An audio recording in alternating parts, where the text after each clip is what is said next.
Hi, and welcome to this month's mortgage market update. My name is Richard Purnell. I'll be taking you through what's going on in the buy-to-let mortgage market right now. And I'm also representing the Mortgage Home. We are your buy-to-let mortgage experts. So let's get straight into Market Watch. And of course, always is my top of the agenda, what's going on with the Bank of England. But of course, right now, at the time of recording, this is the 5th of August. So we've had this massive shock announcement from the Bank of England yesterday. If you read the headlines, which I'm sure you all have, whether that's BBC or on social media, it's extremely sensational. And yes, there's it is looking a little scary on the surface, but I really wanted to give you my take, my opinion on what this really means for you as landlords, and in particular, talk about what practically you guys can be doing to try and combat these rate rises. So some real practical advice I'm going to come to shortly.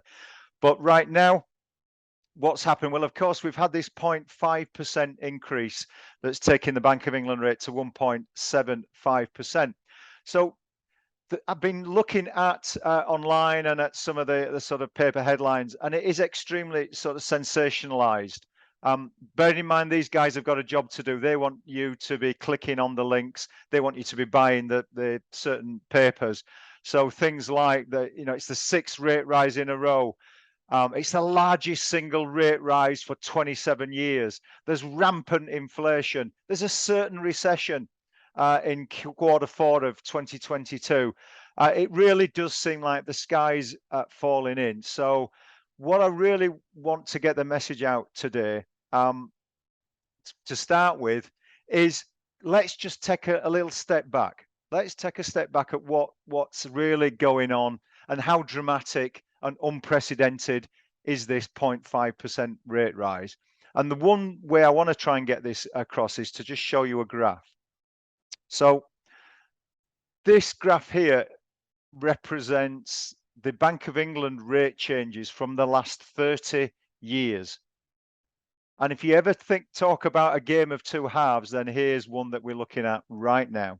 So that cliff edge, we all know too well, is 2008 when we had the last crash. So for the younger landlords and people watching this today, then you may never have known interest rates higher than you're seeing from 2000. You got this flat line from 2008 pretty much right up to the start of 2022, when all of a sudden we've got these multiple increases. But this is unprecedented. This isn't normal. If we look at the first half of this chart, you can see that the average Bank of England rate for the previous 15 years has been around 4.5% to 5%. That's more like the average Bank of England rate when you look back over time. If we go back to 1991, just pre this chart, interest rates were at 15%. If we go back to the late 70s and early 80s, the Bank of England rate hit its all-time high of 17%. We're at 1.75% right now. So we need to just rein it, the rhetoric back in a little bit and get a little bit of perspective about where rates are right now. Yes, will rates continue to rise? Yeah, I think there's a really good chance of that, that rates are going to go up a little bit more, but we're still well below the average when we look at the sort of macro picture and look at the historic sort of view. So what are some of the learning points out of this? Well, one comment is, if you're active in the market right now and you're still buying or looking to buy buy-to-lets, or thinking about should I still be buying buy-to-lets if the cost of borrowing is increasing? Well, banks have never used the 1.75% or indeed lower, as it has been until now, as the interest rate that you're going to be paying. So when banks are doing their due diligence as to whether they're going to lend to you to buy your buy-to-let, they've always used what's called a stressed interest rate, meaning an artificially higher interest rate to see, do the maths work out? They've always done that. And it's something that I've said to many of my landlords over the time, that that's what you should be doing. Don't look at the interest rates you're paying right now while they're at rock bottom to say, wow, that makes a good deal because the Bank of England rate is 0.5%, therefore I'm only paying 2% as a mortgage rate. Wow, look at my profits. That's rose-tinted glasses. You should always be saying, well, okay, rates will be rising at some point. I should be looking at and doing my calculations if the mortgage interest rate was at least 3% higher than the Bank of England rate. And then does the maths work out? Is the rent I'm getting in going to easily pay the mortgage at that higher stressed interest rate? And does that give me the return I want? Then make that part of your decision making.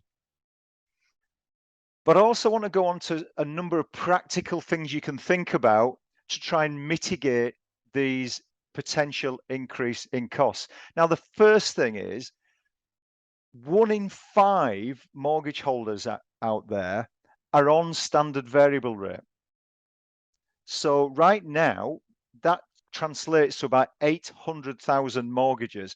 So right now, your mortgage rate will be going up. The banks and lenders and building societies will be typing those letters out. You'll be getting them in the post to say that, yep, you've been affected and your monthly payments are going up. So you 1 in 5, have you reviewed it? Have you been lazy because it's been cheap? Have you just missed it? You should be reviewing your mortgages right now to see whether you can fix them, whether you're looking at a product transfer with your existing lender or speaking to a broker about what's going on in the market. And so can you lock into a fixed rate so that you at least cap any future rate rises? So 20% of all mortgage holders out there should really be looking and reviewing their existing portfolio. The next thing, portfolio landlords. Have you looked at your portfolio? Have you looked at the rent you're charging? Have you looked at it in context of the market? Are you charging market rents? Have you not reviewed it for a long time? Could you be charging a little bit more? Is it fair? Is it reasonable to be doing that? So that's the second thing. The third thing is, well, you might be saying, well, I'm already fixed in, I'm locked in, I can't do anything for a period of time. Now, did you know that with a number of lenders, you can move your mortgage today, even if you're locked in for another 6 months?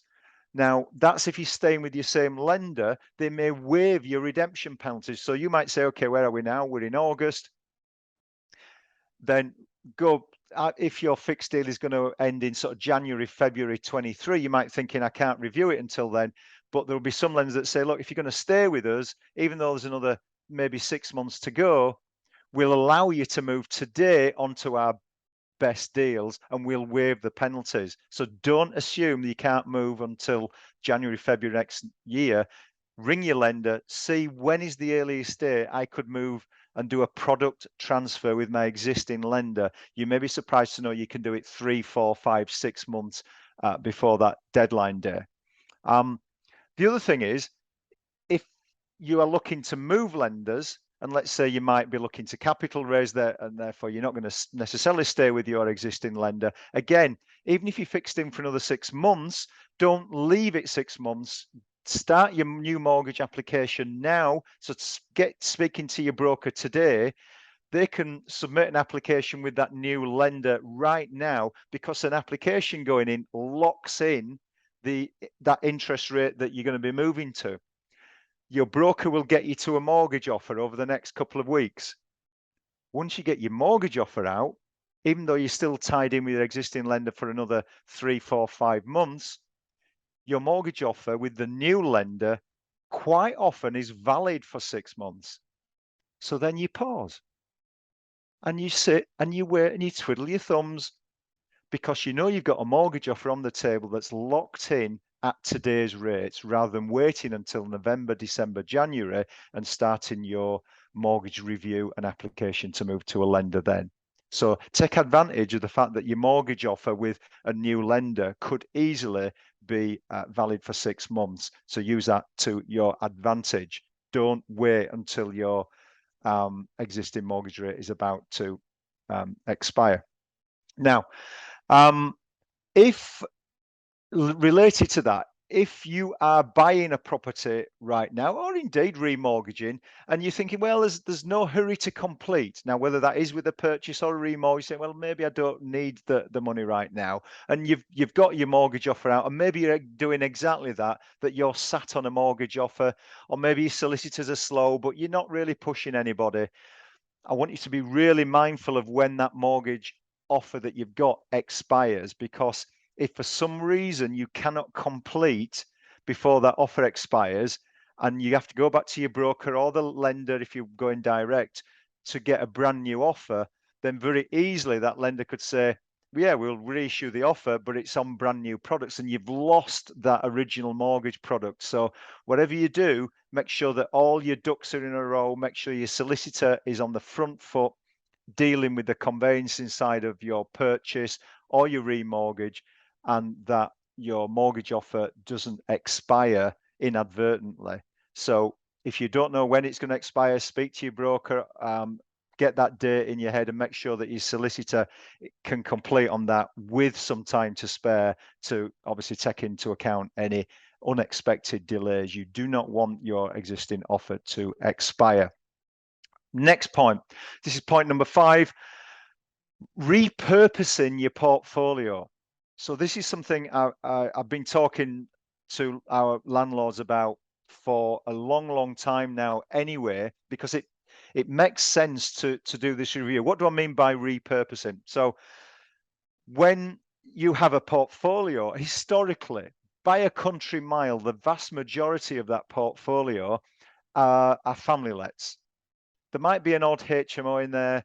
There might be an odd holiday let or service accommodation in there, but the vast majority of that portfolio usage is on family let. And because that's the biggest market, there might be other types in there, but generally speaking, 80, 90, if not 100% of the portfolio are made up of family lets. And these are fine. These are fine. These are bread and butter properties, steady away, reasonable capital growth, reasonable cash flow, but they're not strong on cash flow. They're not putting lots of money in your pocket. And clearly, it's cash flow that's hitting everybody right now. So can you repurpose some of your portfolio into other types of investment strategy? So have a look at your buy to lets and say, well, actually, yeah, I've got a 3 or 4 bed property that could be a small HMO. Is my property in an area that has a lot of industry? Therefore, could I use it as a serviced accommodation? And by serviced accommodation, in my definition, is more letting to workers, to contractors, to professionals, people coming into a town, a city, an area, perhaps through the week for work purposes, and then going away. So have you ever thought about what other industries? I mean, I'm in Skipton in North Yorkshire, literally 3 miles away. I've got Rolls-Royce. We've got a huge company called Silent Night. We've got Skipton Building Site. I think it's the second, third largest building site in the UK. How you ever maybe having conversations with their HR department to say, look, do you bring in contractors? Do you bring in people that need temporary accommodation through the week? And maybe you've got a property that actually lends itself to short-term letting for that category, and therefore you may well be pleasantly surprised that the revenue, that your return on investment could be anything up to tenfold, up to 10 times the profit, cash profit, compared to a traditional buy-to-let. Holiday lets. Is your property not necessarily on the coast with a lovely sea view? Is it in the countryside? Is it rural? Is it in the peaks, the lakes, North York Moors? Is it in national parks? Is it in areas that actually does attract tourists? And in the past, we thought, oh, maybe that's a little bit of a hassle to change things. I've got to furnish it. I've got to get someone to do the cleaners. But it's not as complicated as you might think. Once you've got the infrastructure in place, then it essentially can manage itself, because there's specialist agents out there that they can take it off your hands. And again, the profits can be up to 10 times that of a family let. And so repurposing your portfolio, even if there's only one or two of your portfolio that actually lends it, could make all the difference and compensate for the increase in mortgage costs that you're seeing right now. And the last point, number 6, I want to make is where we're going to talk a little bit more about this later on today, is about your energy efficiency rating of your property. The vast majority of private rented properties right now there are a D, an E, or an F rating. But lenders are trying to drive the conversation to get you as landlords up to a C rating. Now, how does this link to saving money? Well, the way that lenders are trying to attract your attention is, if you do have a C-rated buy-to-let property, then they're highly likely to offer you better deals.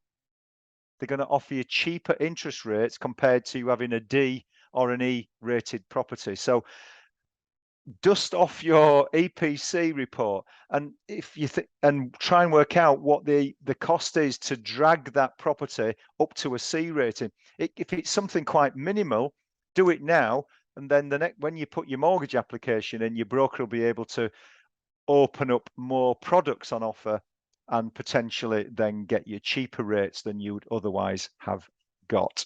So 6 practical things you can do right now to try and mitigate those expenses. Okay, let's go back to the original slide here. 5 steps. Sorry, I added a 6th one on. The next thing about this sort of chaotic mortgage market right now, and that I want to highlight is, obviously right now we've had 6 increases on the Bank of England rate, and generally speaking, that clearly impacts on the mortgage rates that you guys can be offered. And as you can imagine, that has its own chaos, with lenders having to reprice and then reprice again every time that the Bank of England increases its rates, and that creates uncertainty out there for us as brokers, and clearly for you as landlords. On top of that, because of this constant withdrawal of products and new products coming in, what I'm finding, we've got lenders who might have been number 5, number 6, number 7 in the league table of deals. All of a sudden, their competitors who were offering cheaper deals yesterday have now pulled their rates, and this smaller lender, this bank building society, all of a sudden find themselves at the top of the tree, and all of a sudden they didn't intend to be, but now they're the cheapest lender out there. So what do we do as intermediaries? We pick up on that really quickly. We're advising you as landlords to grab that deal. So we're driving more business to that lender. You might think, well, surely lenders should be delighted, but there's a balancing act that these lenders are trying to achieve, which is, yeah, they want business in, but not at any expense. And very quickly, they can find themselves inundated with too much business. They grind to a halt, and their service levels absolutely fall through the floor. And that's not what they want, because clearly that gives them a really bad reputation and a bad experience with their customers. The sad thing is, what am I seeing lenders doing about that? Is that they're then also withdrawing products for those reasons, not because of the Bank of England rate rises, but simply because they can't cope with this, with the amount of business that they're getting, and they do not want to be the cheapest out there.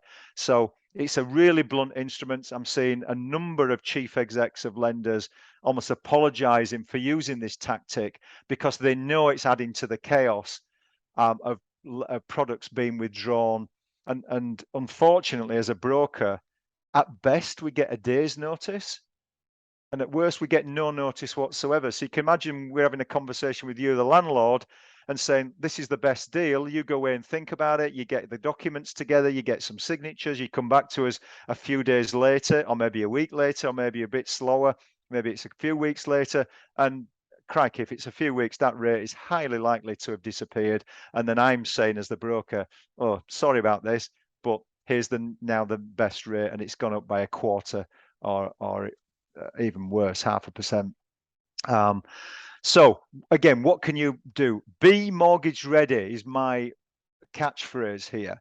So if you are really active in the market right now, get those ducks lined up. Make sure that you've got all the documentation to your broker before they've done the research, not after the research.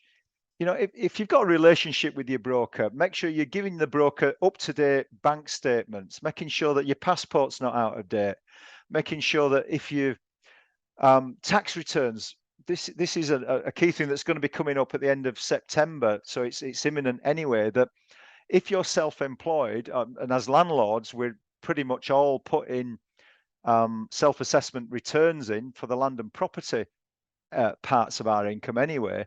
Once we get to the 1st of October, and we're not far away from that, many lenders will not accept your April 21 returns because we're now in the 1st of October 22, which is more than 18 months since that April 21 return is done. And they say, no, we want your April 22 returns. Now, you as a landlord might be thinking, well, I don't have to do my April 22 returns because the HMRC will give me till January 2023. Forget the HMRC deadline. It's the lender's deadline, end of September. So get your tax returns in now so that come the end of September, you've got your April 22 returns all shiny, all bright, ready for your broker to do. Last thing on being mortgage ready is, again, if you've got a portfolio, when did you last review it? When did you put the valuations up to date? Are the rent figures up to date? Are all the information in there accurate? If you've got a spreadsheet, then just spend 5 or 10 minutes reviewing it so that when you're giving it to your broker, everything is absolutely spot on. There's no delays. They've already got it. So that when we send out the research to you saying, right, landlord, this is the best rate today, the 5th of August, you can spend a few hours overnight thinking about it and the next day going, Richard, get on with it. And guess what? I've got all the information. I've got all the documentation. I've already got all your signatures. I can be submitting the application that day, and that minimizes the chance of that chaos and disruption. So hopefully that's got the message about help us to help you. Okay, moving on from all this chaos now. Now, I spotted a survey done by Paragon Bank. Most of you guys should know Paragon Bank. They've been around really from the beginning of the buy-to-let industry, got a lot of credibility and expertise in this, and they really do like to sort of help their landlords. A lot of innovation going on over the years. Now, the survey they've done of their landlords, the thing that really caught my eye is that they focused on EPCs. So this is about the big energy efficiency conversation. Hopefully, as you landlords, I've spoken about this a few times, that we've got this change in legislation perhaps in 2025. And if that does come into force, then as landlords, we really need to be reviewing our properties to drag them up to a C rating, because you'll not be allowed to let them on new tenancies if they don't hit that magic C. So one of the elements of this survey was that they asked the question, how much do you think, Mr. or Mrs. Landlord, is the average cost to upgrade your property so it does become a C? And the answer was £3,000. That's what a landlord perceives to be the average cost. Now, here's the thing. Paragon have brought in their own experts into this, surveyors and other professionals in the industry. And this is the figure they came up with. They said, first of all, that 78% of landlords are significantly underestimating what it's going to cost to drag that property up to a C rating. And here's the thing. They say that the average cost is £10,560. Okay, I hear what you're saying. You're shouting at the screen. That's ridiculous. Where are they getting 10,560 from? And I agree. There's absolutely no detail. There's no analysis as to where that figure's come from. So you might want to take that with a pinch of salt. But here's the message. Here's the message that you and I should be taking from this. Have you looked at your own property portfolio? Forget about averages. What is the cost of dragging your portfolio? You'll have a number, I suspect, that are on D, E, or F. So get your energy assessor, some really great domestic energy assessors out there that not only going to do the report, but they add an appendix on that actually gives you a schedule of works as to what you need to do in the most cost-effective way to bring it up to a C rating. And all they need to do is then add the cost of that. They'll say what needs doing, then you just need to add the cost to that, so you can then make some informed decision about what you're going to do. Because there might be some properties that you've got that it is going to cost £10,000 to £15,000 to bring up to a C. And if that was me, I'd be asking myself the question, is it worth it? Do I want to invest another 15 grand to bring it up to C? Or if not, I'd want to be selling it now, not in 2025. So have that conversation now, do that review with your portfolio so that you can figure out yourself what is the cost of upgrading your portfolio to make sure that it meets this C rating. So at least you're starting to think about and have that conversation yourself. Here's another thing that sprung to mind in connection with energy efficiency ratings that I know lots of our landlords are still actively buying out there. Are you actually looking at the EPC rating of the property you're thinking of buying? Are you even considering it? Rather than is it just getting the right return right now? Because if the property you're buying that in all other aspects is a great buy, but it's an E or an F rating right now, then quite easily that could have a 3, 5, 10, £15,000 additional investment that you're going to have to spend in the next 12 to 24 months. So if you're mindful of that, then you want to be, if I'm not saying you don't buy it, you walk away, but you want to be putting that into your negotiation. So are you mindful of what the EPC rating is on the properties that you are buying right now? The very last thing on this slide is a particular product that came across my desk quite recently from CHL. It's Capital Home Loans. They're a bit of an old friend. Capital Home Loans were around for years. Sadly, they were a victim of the crash in 2007-8, but they reared their head. They came back into the market last year and really chasing buy-to-let business, and they've brought out this very innovative product. It's not unique, but it is quite, it is quite niche. There's one or two other lenders offering this type of refurb product. And so I thought, actually, this could be really of interest to many of our watchers.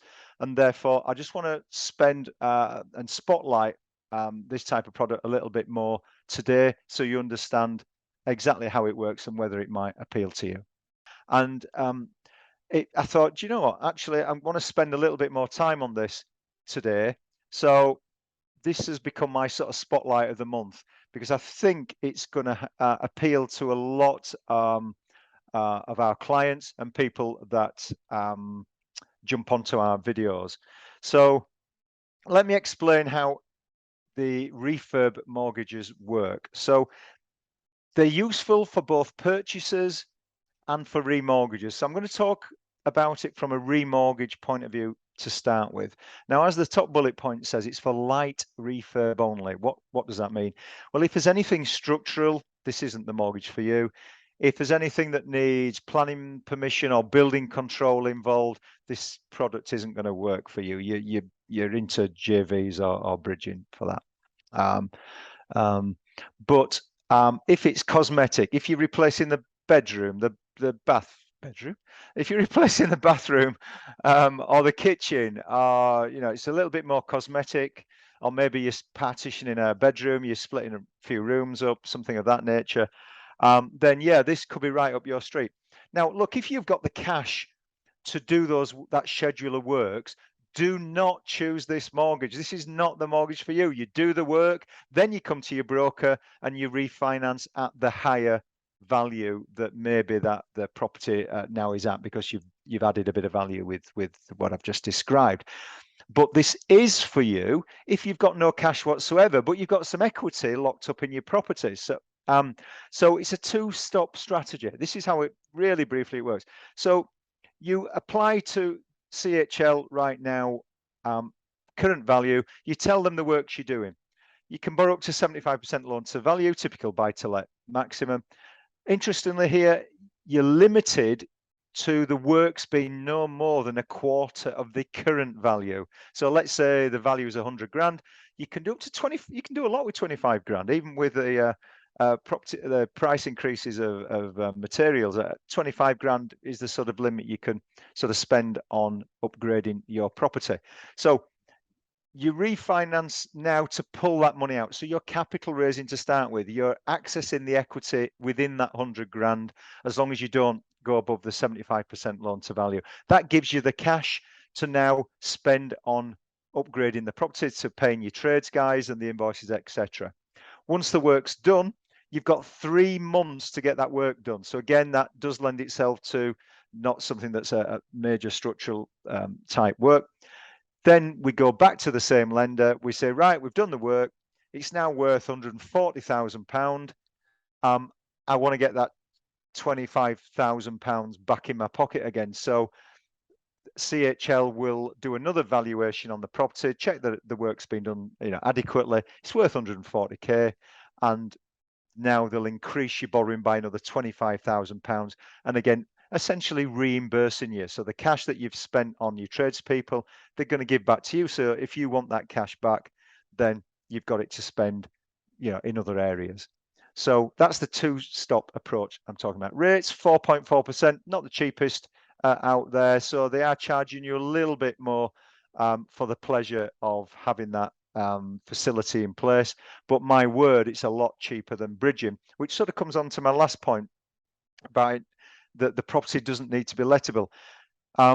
This really could appeal to a lot of our landlords who are looking to buy properties that are in a sad, sorry state. And at the point of purchase, if that property is not lettable from the day you get the keys, you're not going to get a traditional long-term mortgage on it. So the only other way that you could get into that property is either some sort of JV where someone lends you all the cash, or you're going to bridging. If you've got a JV partner, happy days. But to avoid the bridging, this is where this type of product comes in again. So it allows you to buy this unlettable property day one. Again, if we're buying at 100 grand, if I can keep this scenario going and the same figures, then you'll need to have the money to, in this example, on a purchase, to do the works yourself. But then when you've done the works, you then go back to CHL and say, look, this property that was a bit distressed at the point of purchase, now worth 140 grand. I want to refinance and pull out that extra 25,000. And it's essentially just a bit like a retention. So it's fairly quick. And that extra money's back in your pocket, reimbursing you for the money you've had to spend as a cash cost just after you purchase the property. So really, really useful little product there for certainly distressed properties at the point of purchase, or if you happen to be doing a refinance and doing a bit of an upgrade, and you're wanting to pull out that added value that you're putting into the property. So I'm hoping that's going to be of use to some of you landlords. Okay, finally, I always really an important slide, and I want to always sort of touch on some aspect of protection.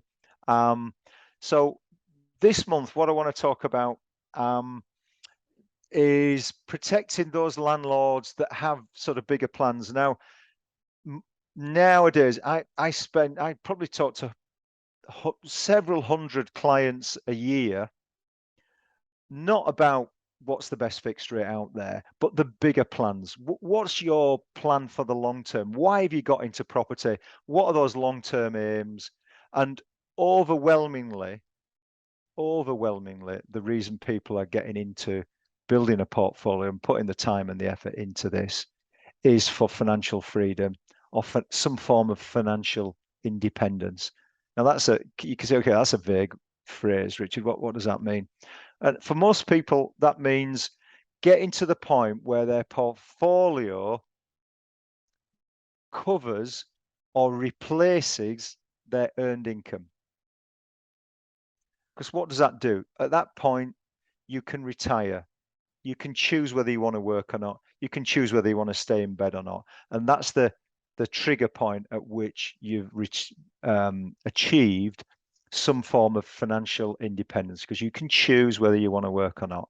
And that's usually the main driver for most of our landlords. Now, most of our landlords, their strategy of all the different types of property out there is family let still. By a country mile, that's still overwhelmingly the main strategy that people have married themselves to. And therefore, it's a long-term strategy, because buy-to-lets and family lets are not cash flow rich. They're only putting a little drip into your pocket every month as you add those properties to your portfolio. So easily, this is a 10-year plan for most of my landlords. Now, once you've achieved your 10 years and you've got to the portfolio size and you've replaced your earned income, that passive income that's coming in is there for life. It's like another pension. It's going to come in, rain or shine, whatever happens in your life, in your world, it doesn't matter. It's like an insurance policy payout. It's going to keep paying. However, the risk period, of course, is between now and year 10. What if something comes along and sideswipes you on that journey? Your plans are in tatters. Everything you've worked for has been derailed. So more and more of our landlords are putting life insurance policies in place for the rest of the journey until they hit their portfolio goals. Hopefully that makes sense. So that when the unforeseen happens, you're not derailed, because the life insurance kicks in and actually accelerates you, and you're now achieving your objectives immediately, because there's enough payout to clear the mortgages, which means you can keep all your rent money, which means you've now got the passive income that you always wanted. And my word, you'll be more, the financial pressure that will relieve is worth its weight in gold, I can assure you. If someone has sadly parted, never mind the distress and emotion of all that, but financially, if you've lost the main wage earner, your ability to even pay bills, never mind thinking about wonderful long-term dreams of being financially free, you're now struggling to figure out how you're going to pay next month's mortgage bill or put food on the table. So whilst you're on that journey, I would seriously urge you to, if you've got an advisor, have a chat. But by all means, we have an in-house insurance advisor, Yvonne, who we'd be delighted to have that free, impartial chat. We charge nothing for the advice or putting anything in place when it comes to insurance, and we'd be delighted to throw our two penneth in the ring as to what those policies might look like. Okay, that's me pretty much finished. As usual, these are the sort of scope of services that we offer. If you think we can help in any of those areas, then on the next slide, there will be a link to our online diary. So get ready to do a screenshot, copy it down, jump on the link, and book yourself in for a half-hour slot with any of the team. We're delighted to help out on anything that I've talked about today, or anything in terms of the wider mortgage market situation, or anything to do with protection. So there we go. That's the ways of getting in touch. Other than that, I hope that has been of value to you, of benefit, and you can put some of it into practice. I'd love to get some feedback. If it has, you'll find it. You may well be watching it on YouTube, if not on newsletter bulletins. So yeah, please give us some feedback. Tell us if we're hitting the mark, and if there's anything else you want us to cover off in future months, then again, do get in touch, and we'll see if we can cover it off in the August or future newsletters. Other than that, thanks for watching, and we'll see you next time.